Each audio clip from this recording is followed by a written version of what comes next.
নমস্কার বন্ধুরা, স্বাগতাস ডায়েরিতে আপনাদের সবাইকে স্বাগত। আশা করি সবাই ভালো আছেন। আমি আজকে রান্না করেছি চিংড়ি মাছ দিয়ে গাটি কচুর, একটা অতি পুরনো বাঙালি রেসিপি। আর এটা খেতে খুব সুস্বাদু।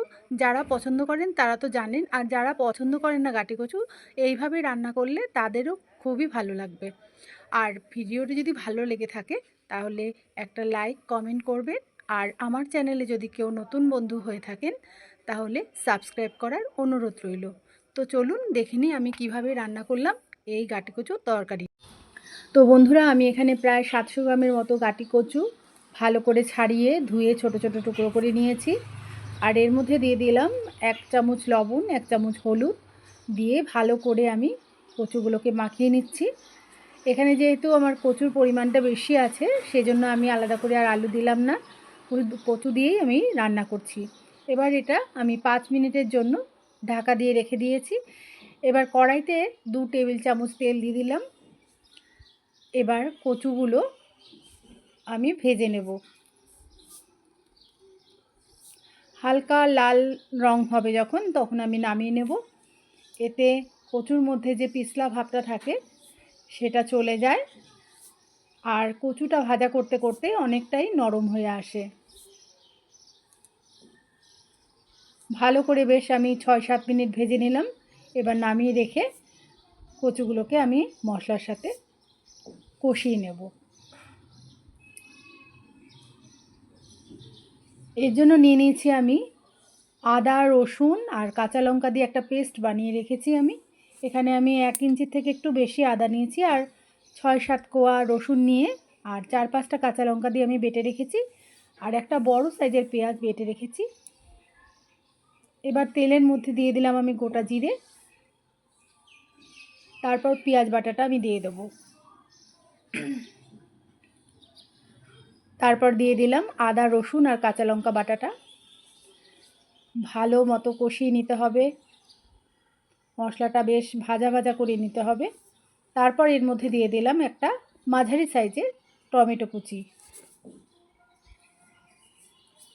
এবার মশলাগুলোকে আমি ভালো করে ভাজা করে নেব যাতে কাঁচা গন্ধটা না থাকে। এর মধ্যে দিয়ে দিলাম 1 চামচ হলুদ, 1 চামচ লাল লঙ্কার গুঁড়ো, দিয়ে দিলাম 1 চামচ জিরে গুঁড়ো আর 1/2 চামচ লবণ।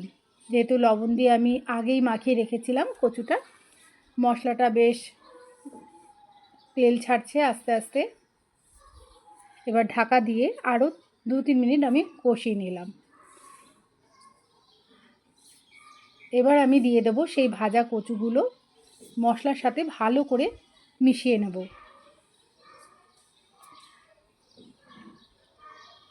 এখন কিন্তু আমি গ্যাসটা একদম মিডিয়ামে রেখেছি, বেশি বড় করব না, তাতে কচুগুলো নিচের তলাটা ধরে যেতে পারে। দেখুন কচুটা মশলার সাথে কিভাবে মেখে গেছে।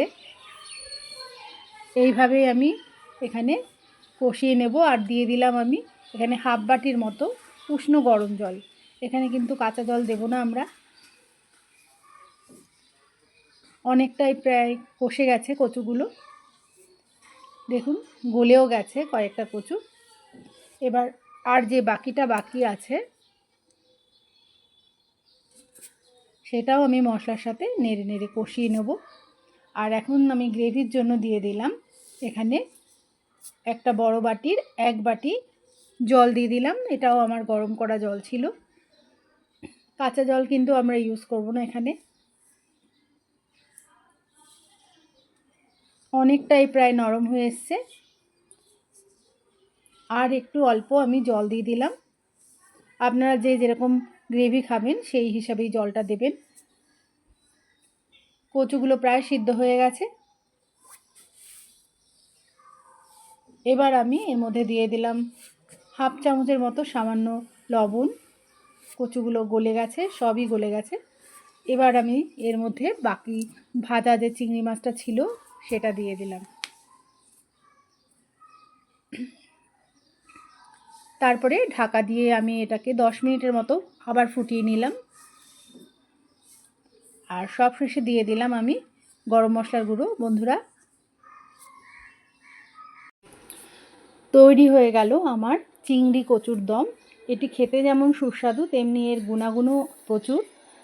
ডায়াবেটিস রোগী বা হৃদরোগের রোগীদের এই কচু খাওয়া খুবই উপকারী।